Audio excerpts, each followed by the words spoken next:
Hi, welcome to our channel where we share the most intriguing stories. When Jack Fisher set out to dig a peaceful pond on his East Texas ranch, he didn't expect it to ignite a war. But when a power-hungry HOA president forged maps, hijacked laws, and buried his land in gravel, Jack fought back with contracts, cameras, and a loaded 30-30. It was early spring in East Texas, and the ground had just started to soften after a winter that couldn't quite make up its mind. I stood under the old live oak near the southern edge of my ranch, the same oak my grandfather once called the soul of this land. Its roots ran deep, literally and figuratively. That spot had always been special. A natural spring bubbled nearby, and every spring it turned the dry creek into a trickle of cold, clear water. I figured it was time I did something about it, something permanent. I had the idea years ago, but only now did it feel right. I was going to dig a small pond, not just for aesthetics, but for the ducks, the horses, the irrigation system I was planning to install, and hell, because it was my land, and I wanted a damn pond. I marked out the area with little orange flags, backed my compact excavator down the trail, and spent the next 2 days clearing brush, reshaping the slope, and cutting out a shallow basin. It was coming along nicely. The soil was a beautiful mix of clay and loam, just sticky enough to hold shape. I'd already set aside plans for a stone spillway and an overflow pipe. It was a small project by my standards. I'd overseen entire watershed infrastructure jobs back when I still wore a tie, but this was personal, this was legacy work. And then she showed up. On the third morning, just after I'd finished my coffee and was heading back out to the machine, a white SUV pulled up on the gravel easement that led along my fence line. I didn't recognize it, and I sure as hell didn't recognize the woman who stepped out. Sunglasses too big for her face, clipboard in hand, marching toward me like she was here to inspect a military installation. Behind her trailed a man I instantly pegged as someone who printed his own business cards with too many capital letters. "Good morning," she called out, her tone more command than greeting. "Are you the owner of this property?" I gave her a slow once-over. "Last I checked." "I'm Karen Draven, president of the Cedar Pines Hollow Homeowners Association," she said, as if that meant something to me. The man behind her gave a quick nod. "This is Ron Withers, HOA Field Compliance Inspector." I looked between the two of them. "Uh-huh. And," Karen's expression soured, "we've received multiple concerns about unauthorized excavation visible from our community trail. The work you're doing here appears to violate the visual integrity standards of the greater residential zone." I blinked. "The what now?" She stepped forward, peering at the excavated pit. "Any water features or grade alterations visible to the community require approval by the HOA Environmental Standards Committee. Were you planning to submit a variance request?"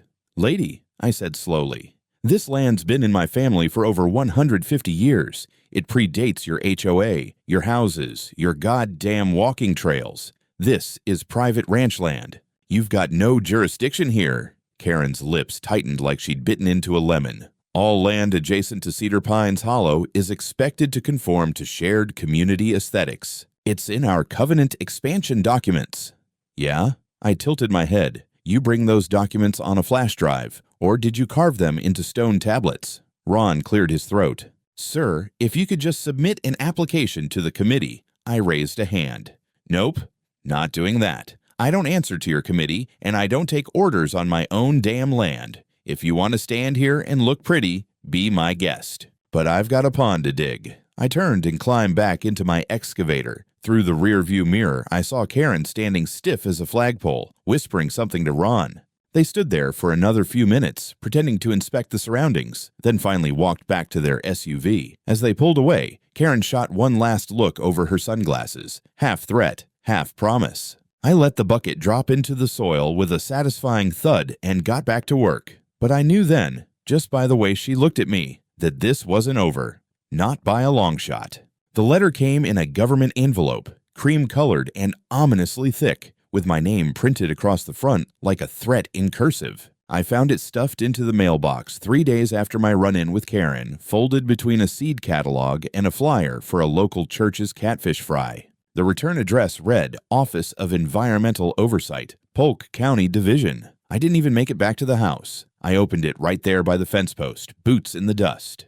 According to the notice, all excavation activities on my property were to be immediately suspended due to a pending investigation into a potential violation of watershed ordinances. The exact language was as vague as it was infuriating. Alleged interference with adjacent drainage pathways, unauthorized modification of natural terrain, and my personal favorite, possible negative externalities affecting suburban ecosystems. It was like reading bureaucratic Mad Libs written by a hungover intern. At the bottom, in rigid Times New Roman, was a warning. Non-compliance may result in administrative fines and legal action. I stood there for a moment, the paper flapping in my hand, then turned and looked back at the excavator parked near the oak. The project was maybe halfway done. The slope was formed, the basin carved, but now I had the government telling me to shut it down, all based on some anonymous complaint. I didn't have to guess twice who filed it. I went straight to my office, pulled up the county land survey database, and requested the official map of my property. What I saw made my jaw lock. The southern edge of my parcel, a line that had run the same since 1874, was now, somehow, showing a dotted extension into Cedar Pines Hollow adjacent beautification zone. According to the document, that stretch of land was under pending HOA enhancement overlay, which was bureaucrat speak for, "We're pretending this is ours until you argue." I stared at the screen like it might blink and fix itself. That land was my family's, passed from my great-grandfather, who cleared it with his own hands. There had never been any annexation, sale, or land swap. No one had even notified me about a zoning review. And yet, there it was. A forged overlay that slid my spring-fed oak into the HOA's clutches, like it belonged in their wine and cheese walking tour. I drove straight to the county zoning office, walked through the door with my boots still dusty and my hat still on. The receptionist, a woman named Rita, who looked like she'd rather be anywhere else, gave me a tight smile. "Do you have an appointment?" "No," I said, holding up the letter. "But someone's playing map games with my land, and I'm not in the mood for red tape." I was eventually directed to a junior cartographer with a greasy ponytail and a cold Diet Coke sweating on his desk. I dropped the letter and printed overlay in front of him. "Where'd this come from?" I asked. He flipped through the documents like he was reading a menu, squinting at his screen. "Looks like it was entered through Fast Track Review last quarter. Petitioned under HOA Jurisdiction Expansion Clause." "And who approved it?" He shrugged. "Signed off by someone in the Cadastral Records Office, I guess. Happens more than you'd think. If the HOA has a reason to justify impact mitigation, they don't." I cut in. "That map's fake, and I want it removed." He looked nervous. "You'll need to file a formal dispute. There's a process. I'll file the papers, but I'm telling you now, if anyone so much as puts a shovel in my dirt without my say-so, I'll file more than paperwork." He swallowed hard and nodded. Back at the ranch, I contacted my attorney, Elena Rodriguez, a bulldog in designer heels who'd helped me once before when a neighboring developer tried to sneak a drainage pipe onto my pasture. She reviewed the HOA overlay and whistled. "This is forged," she said without hesitation. "Not even well, whoever did this used an outdated template and didn't update the parcel index. I can file an injunction, but this stinks of internal favors." "So you're telling me someone inside the county approved a fake boundary expansion?" "That's exactly what I'm telling you." As we spoke, I noticed a new post go up in the Cedar Pines Hollow Community Group, a video of Karen smiling smugly in front of a news camera talking about local environmental protections and irresponsible water projects by unnamed landowners who disregard the community's vision. My blood ran hot. She was already playing this out in the press, framing herself as some kind of eco-saint, while my family's land was being redrawn like a coloring book. But I had a move she didn't see coming, something she didn't even know she was standing on. The old infrastructure contract my grandfather signed in 1971, the one I'd been renewing yearly out of habit, the one that allowed the county to run their power lines and pumping station across my land. It had a clause, one I'd never needed, until now. By the time Elena had drafted the preliminary challenge to the forged HOA overlay, I was already flipping through my grandfather's old files in the back room of the ranch office. The cabinet smelled like dust and engine oil, and the folders inside were labeled in shaky pencil. Well logs 1965-72, winter feed orders, power line lease, Co. and County. That last one was the one I needed. I pulled it out, blew off the grit, and unfolded a brittle yellow contract dated May of 1971. It was all there in blunt, pre-lawyered language. The County of Polk and the Fisher Ranch agreed to allow the construction and access to 2 utility corridors, one for electrical transmission and one for water distribution to unincorporated development zones. In return, the county paid a symbolic annual dollar and guaranteed non-intrusion onto the ranch's operations. The key clause was on page 3. The continuation of utility access through said property shall remain valid only with the explicit written annual consent of the landowner. No auto-renewals, no binding easement. It had to be signed yearly by a Fisher, and I hadn't signed anything for this year yet. I took the contract, made 5 high-quality copies, and scanned the entire thing to PDF. Then I sat on my porch with a mug of chicory coffee and watched the sun rise over the dry, empty road that wound out of Cedar Pines Hollow. I didn't know the full extent of their dependence on the utility lines yet, but I had a suspicion, and I aimed to confirm it. I drove into town and parked beside the municipal records office. Inside, an aging public terminal let me dig into permits, infrastructure maps, and zoning overlays. Took me 40 minutes and a cup of vending machine sludge, but I found what I was looking for. The pumping station that fed all of Cedar Pines Hollow sat on a 3-acre wedge of land, and the only access to it ran through a gate on my southern fence line. More importantly, the electric substation that powered nearly 80% of their homes drew its main feed through the same corridor, meaning that without my signature, it all hung in limbo. They'd built their suburb on a thread of convenience, and now Karen had tried to cut off the hand that held that thread. Still, I didn't make a move just yet. First, I needed proof that she was behind the forged overlay. Elena filed a Freedom of Information Act request on my behalf to the county land office, demanding all internal communications involving the map revision and any petitions submitted by Cedar Pines Hollow HOA. In the meantime, I kept digging. That's when I heard from an unlikely ally, Doug Mathers, an old acquaintance of my father's who now ran a local drone mapping service. He called me out of the blue one evening. "Hey, Jack," he said, chewing something in my ear. "You still working that pond south of the oak?" "Was," I said, until the eco cavalry dropped a legal grenade on me. Doug chuckled. "Well, you might want to see what I saw. I had a job flying terrain models for some development grant application. Guess whose backyard the drone passed over?" He sent me the raw footage. It showed a meeting behind the HOA clubhouse. Karen, Ron Withers, and a county clerk named Tricia Morales, the same name on the approval line of the disputed map overlay. They were standing over a table with a topographic map and what looked like red markup lines drawn by hand. That was it. That was the missing piece. I forwarded the footage to Elena, who let out an audible, "Holy shit," when she saw it. We weren't just looking at overreach anymore. This was a coordinated forgery involving public officials and a private association attempting to redraw county records for their own control. She told me to sit tight and not escalate.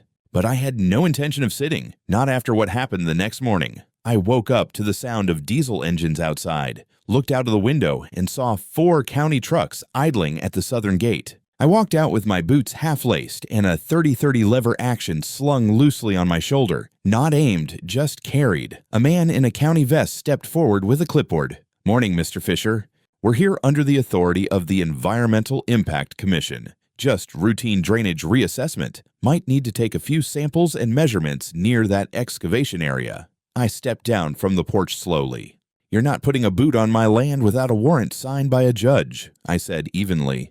"And even then, it better be federal." The man hesitated. "We've got directive authority under emergency zone designation. You got 5 seconds to turn around," I said, thumbing the hammer halfway.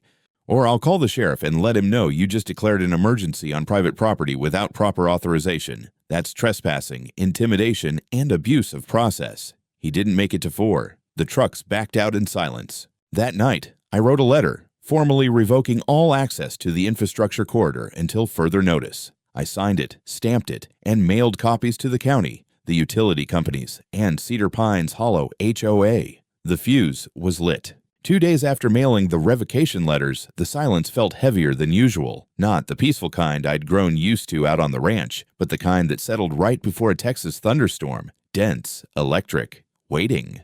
I went about my day with one eye on the road, half expecting someone from the county, the HOA, or both to come knocking. No one came, but something did shift. Just after dusk, the lights in the distant development flickered, then blinked out.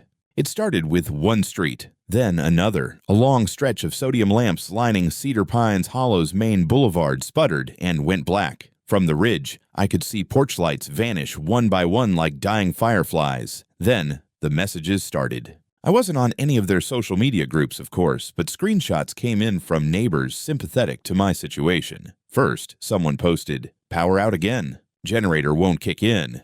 Then, "No pressure in the faucets. Anyone else?" By the following morning, there were nearly 70 comments. Water systems had stalled. Sump pumps had failed. One guy even claimed his smart fridge had shorted out and ruined his Wagyu steaks. It would have been funny if it wasn't so damn sad. These people had no idea how fragile their bubble was. All of it, lights, pressure, signal boosters, ran through infrastructure that touched my land. And I'd shut the gate. Legally. Around mid-morning, I saw Karen's white SUV tearing up the hill toward my front gate. She didn't even stop at the cattle guard, just screeched to a halt in a spray of gravel, leapt out of the car, and marched right up to the barbed wire like it owed her an apology. "Jack Fisher," she shouted. "We need to talk." I stayed seated on the porch, coffee in hand. "You're trespassing on approach." Her nostrils flared. "The entire neighborhood is without power or water. Seniors are stranded. There are infants in those homes. Do you have any idea what you've done?" "Yeah," I said calmly. "Enforced a contract, one you violated when you forged a boundary map and sent county goons to pour gravel in my pond. That was an administrative misunderstanding. No, Karen, that was fraud and sabotage and conspiracy with a public official. And I've got drone footage, signatures, and a lawyer who's already filed an injunction." She stomped her heel into the gravel like it might trigger some moral earthquake. "You're playing games with public safety." I leaned forward, voice still level. "I gave notice. I followed the law. The fact that y'all built your infrastructure without securing proper permanent access is not my problem. You're the HOA president, right? Start acting like it. Get your house in order. Get your people off my land. And, while you're at it, tell Trisha Morales that if she steps foot past my fence again, I'll press charges." She tried a new tactic, arms folded, head tilted in that performative suburban empathy way. "Can't we just sit down and resolve this like adults?" I stared at her. "You buried my spring under a truckload of county-grade limestone. I'm not in the mood for brunch diplomacy." Karen stormed off, phone already pressed to her ear. I watched her drive off, this time slower, tires spinning on loose gravel. I didn't know who she was calling, her lawyer, the county commissioner, or maybe just someone to scream at. Didn't matter. The paperwork was solid. The revocation was enforceable. And the fuse was now burning fast. That night, the sheriff's deputy paid me a visit. Young guy, polite, boots too clean. He asked if I'd reconsider access for emergency relief. I told him the only emergency I recognized was someone rewriting my land deed without consent. He didn't argue, just nodded and left. And that's when I realized this wasn't just a personal feud anymore. Karen had pulled an entire neighborhood into a war they didn't even know they'd started, and I was the only one holding the lever. By the following morning, Cedar Pines Hollow had officially turned into a panic hive. Their HOA message board was leaking onto the public forums now. Nextdoor, Facebook, even Reddit. Posts ranged from mildly frustrated to full-blown apocalyptic. Elderly woman unable to refrigerate insulin. Teen with heat stroke during blackout. Baby monitor offline in nursery. I read them all, not because I enjoyed it, but because I knew what was coming. They were building public pressure, and when that didn't move me, they'd try something louder. Around noon, the first local reporter showed up. Channel 9, wearing khakis and that desperate smile all small-town anchors get when they finally think they've found something juicy. She walked up my driveway like she was afraid the dirt might bite her. "Hi, Mr. Fisher," she called out. "Would you be willing to speak with us about the infrastructure dispute affecting hundreds of families in Cedar Pines Hollow?" I didn't even get up from my chair. Dispute implies mutual consent. What you're describing is the fallout from a forged map, illegal trespassing, and a HOA president who doesn't understand boundaries, literally or legally. Her cameraman was already rolling. "So, you're confirming you deliberately shut off access to the utility lines?" I revoked access through proper channels, with supporting documentation, and after being directly attacked on my own land. You want to talk infrastructure? Let's talk about who buried my pond in gravel at 5 in the morning without a warrant." She opened her mouth to ask another question, but I was done. Tell your audience to ask Karen Draven why she thought breaking into private land was a good idea, and ask the county why their clerk approved a map change without notice. They aired a heavily edited version of that clip, of course. Cut out the parts about the forged records and trespassing, but it didn't matter, because within hours of that broadcast, my phone lit up again, this time from inside Cedar Pines Hollow. A man named Marcus Clay called me, said he lived on Primrose Lane and was a reluctant member of the HOA. Apparently, he'd been trying to get Karen removed from her position for over a year. "She's toxic," he said, low and fast, like he didn't want his own walls hearing him.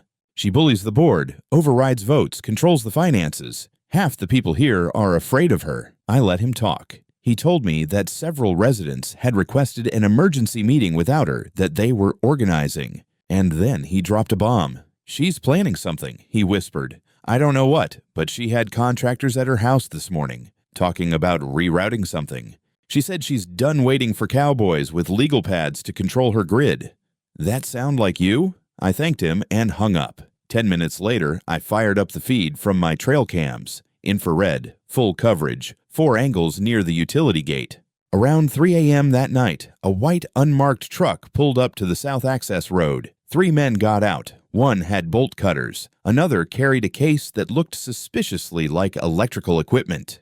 They were trying to break into the conduit housing, bypass me, reconnect without authorization. They didn't get far. I'd reinforced the lock with a tamper detection kit and wired it with a local alarm that sent an alert directly to the sheriff's office. Within 15 minutes, a patrol cruiser showed up and caught them red-handed. One of them gave up Karen's name immediately. The next morning, a sheriff's deputy escorted me to the county clerk's office to file formal charges: criminal trespass, attempted sabotage of critical infrastructure, and conspiracy to circumvent a registered utility agreement. Karen wasn't there when they served the notice, but she made a statement online a few hours later, calling it a witch hunt orchestrated by rural extremists. That was the day she officially lost control of her HOA. An emergency meeting was held that evening, live-streamed and chaotic. Over 24 residents voted to suspend her authority as president pending legal review. Half the board resigned outright. I watched the stream on my porch with a glass of bourbon and a plate of brisket. Somewhere around the part where Karen screamed that she'd take them all down with her, I allowed myself a grin.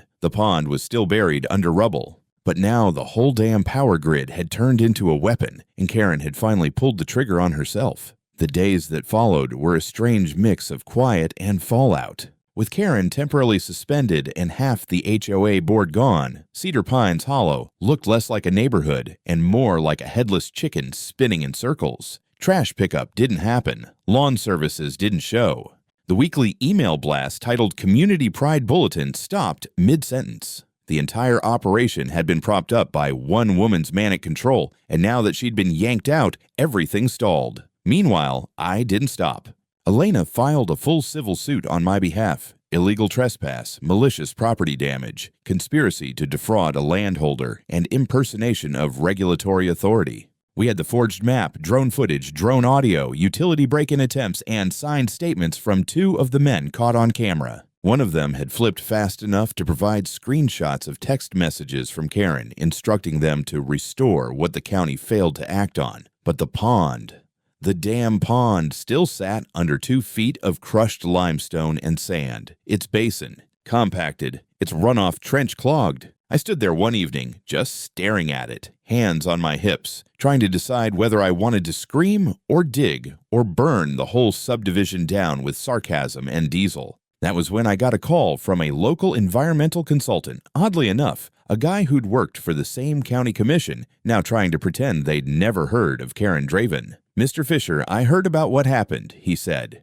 "Name's Cody Latham. I work freelance now. I'd like to help." I didn't trust him at first, but he showed up the next morning in a battered Ford, boots older than my nephew, and brought with him a laptop full of scanned emails between HOA board members and county clerks. He'd collected them when he left his job 2 months ago, suspecting foul play. And, oh boy, was there foul play. Turns out this wasn't Karen's first attempt to coerce land use. There had been 2 other incidents, one in which she fined a homeowner for repainting his front door without approval, even though his home wasn't in HOA territory. Another where she tried to annex a parcel used as a local dog rescue, claiming it interfered with the aesthetic tranquility of the area. In both cases, she'd filed quietly altered overlays through the same clerk, Trisha Morales, who had mysteriously resigned 2 weeks ago, citing medical leave. Cody handed me a USB drive. "Everything's on here," he said. "Email chains, time-stamped revisions, internal maps that don't match public records."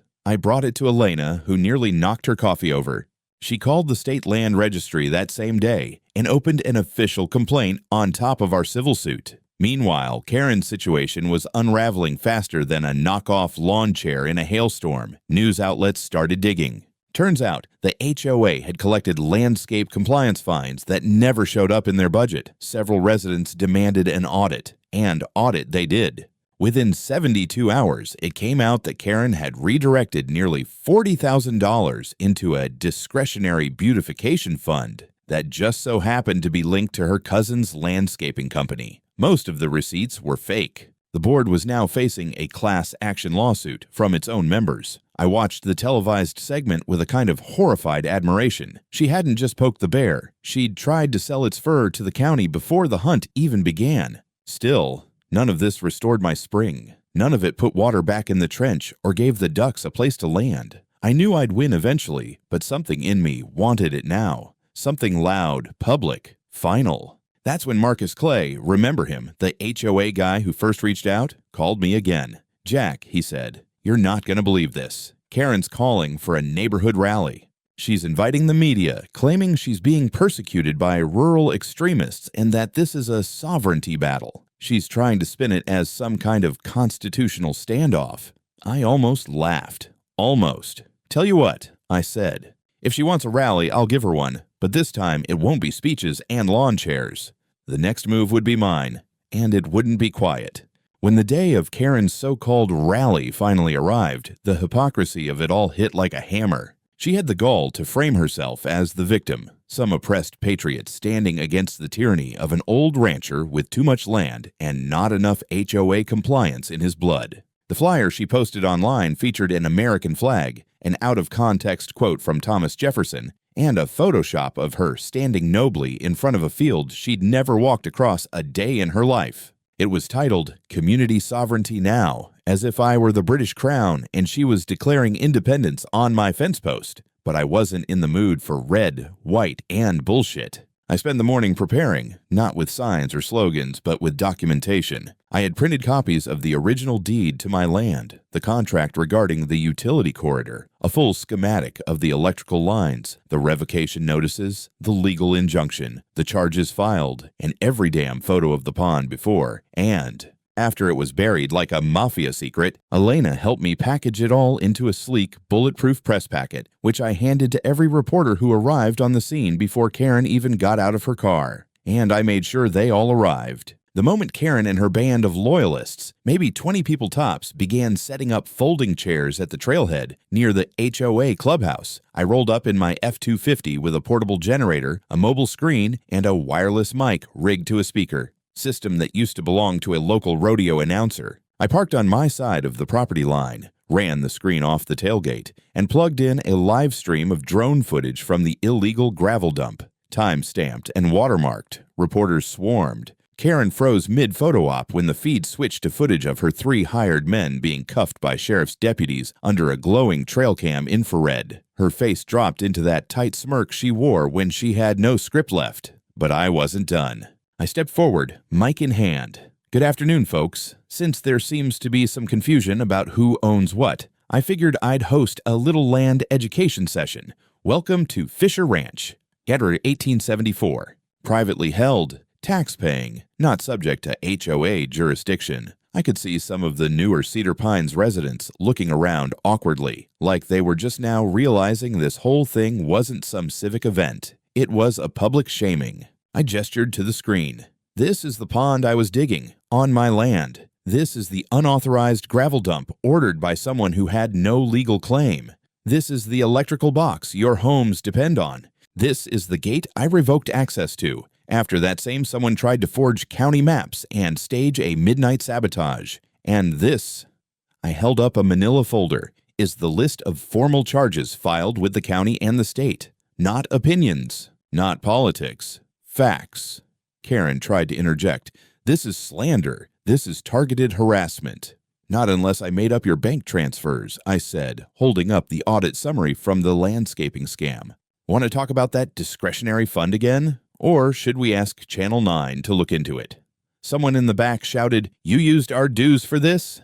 That was the beginning of the end. Two men folded up their chairs and left. A woman unplugged the small speaker Karen had brought. Reporters, previously neutral, now peppered her with questions about the audit, the false zoning overlay, and the attempted bypass of county infrastructure. Karen backed away, trying to control the narrative, but it was like watching a castle crumble under a garden hose. I didn't need to gloat. I didn't need to shout. I just stood my ground, exactly where my deed said I had a right to. By sunset, the rally was over. Karen left in silence, her SUV inching through the crowd like a bug under a magnifying glass. I stayed until every last reporter had packed up and left. Then I walked back to the site of the buried pond. Still choked with gravel, still lifeless. But now I had momentum. The county was opening a criminal investigation. Civil suits were stacking. And for the first time since this whole mess started, the HOA wasn't the one calling the shots. I was. The week after the rally was a whirlwind of consequences. And for once, none of them landed on me. Karen disappeared from public view almost immediately. Her social media accounts went dark, the HOA bulletin went silent, and according to Marcus, she wasn't answering emails or phone calls. Word was her lawyer dropped her within 48 hours of the rally footage airing on 2 major local news channels, but her absence didn't mean the mess stopped spreading. Residents of Cedar Pines Hollow started showing up at the county clerk's office with questions, angry ones. Why were their utility access permits invalid? Why had their dues been used to fund illegal operations?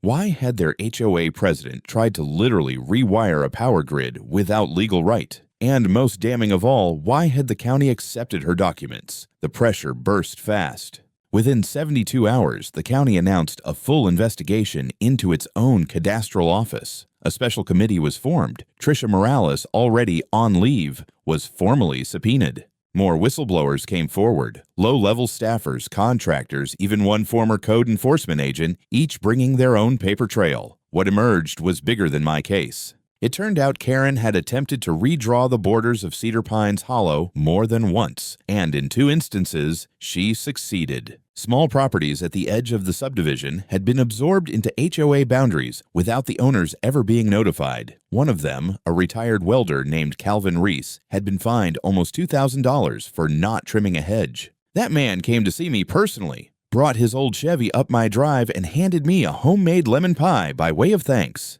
They wouldn't listen to me, he said, shaking his head. They said I signed some form at a block party. I don't even drink. I just wanted to keep my damn pine tree. By the weekend, a class action lawsuit was in motion, filed by 28 Cedar Pines residents against both the HOA and the county. Elena helped draft part of it. She was on a roll, practically living off coffee and court filings. Every day she'd send me another email that read like a kill shot. More evidence, more witness statements, more layers of Karen's fraud. But it wasn't until the state regulatory board weighed in that I realized just how deep this would go. The Texas Department of Infrastructure Oversight issued a preliminary statement confirming that Cedar Pines Hollow's water system was dependent on non-permitted access through private land, that being mine, and that the oversight of that dependency violated multiple state-level safety protocols. It meant not only was Karen in legal trouble, but the county itself was liable for failing to monitor how vital infrastructure was routed. The HOA board, or what was left of it, tried to negotiate. They sent an attorney, a stiff wetsuit type named Chapman, who arrived at my gate in a black Lexus and stepped out like he was walking into a corporate luncheon. "Mr. Fisher," he said, squinting at the sun, "we'd like to resolve this matter amicably." I looked at him over the fence. "You want water and power back? We'd like to discuss restoring temporary access while the legal issues are addressed." "In good faith," I smiled. "No deal. You had good faith, and you buried it under 3 feet of gravel." He gave a tight, robotic nod. You understand that residents are suffering. So did my spring. So did my property. So did the people your board extorted." He cleared his throat. "You're not making yourself look very reasonable, Mr. Fisher." I stepped closer to the fence and said it plain. "I'm not interested in looking reasonable. I'm interested in watching this HOA burn to the ground, one fraudulent document at a time. If that makes me unreasonable, you're talking to the wrong man." He left after that. Fast. That night, I sat under the porch light, sorting through the latest court mail when Marcus texted me. "She's gone." I replied, "Who?"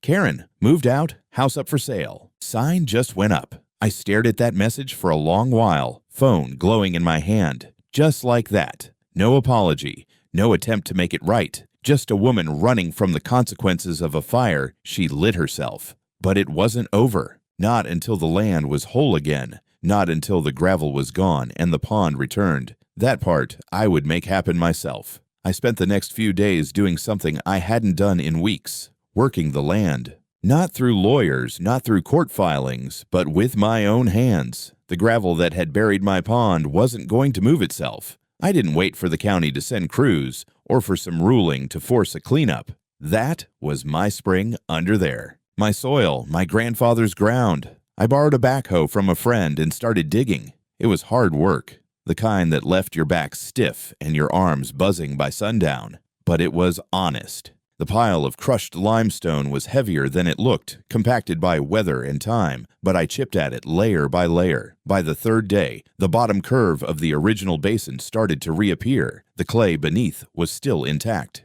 That spring hadn't dried up. It was just waiting. Elena stopped by with sandwiches and good news. The state had officially invalidated the HOA's expansion overlays, and the county had begun reverting parcel lines. Tricia Morales was under formal indictment. 3 former HOA board members had agreed to testify in exchange for immunity. It was a clean sweep. She looked almost giddy. "This is a damn rare kind of win," she said, handing me a water bottle. "Most of the time, you only get half measures and some settlement no one's happy about. But this is a reckoning." I didn't say much, just nodded, wiped the sweat from my brow, and got back to digging. News crews came back, this time uninvited. They filmed from the trailhead behind the HOA clubhouse, keeping their distance. One of the anchors waved at me while I drove the backhoe in slow circles, peeling back what was stolen. I didn't wave back. That evening, the new acting HOA president, a woman named Sonia Travis, called me directly. She sounded exhausted but respectful. "Mr. Fisher, I wanted to thank you. We've started dismantling the enforcement branch of the association. The HOA will exist in name only, for maintenance and emergency purposes." I listened quietly. She went on. "Most of us had no idea what Karen was doing. We're sorry. I know that doesn't undo what happened, but we're trying to make it right."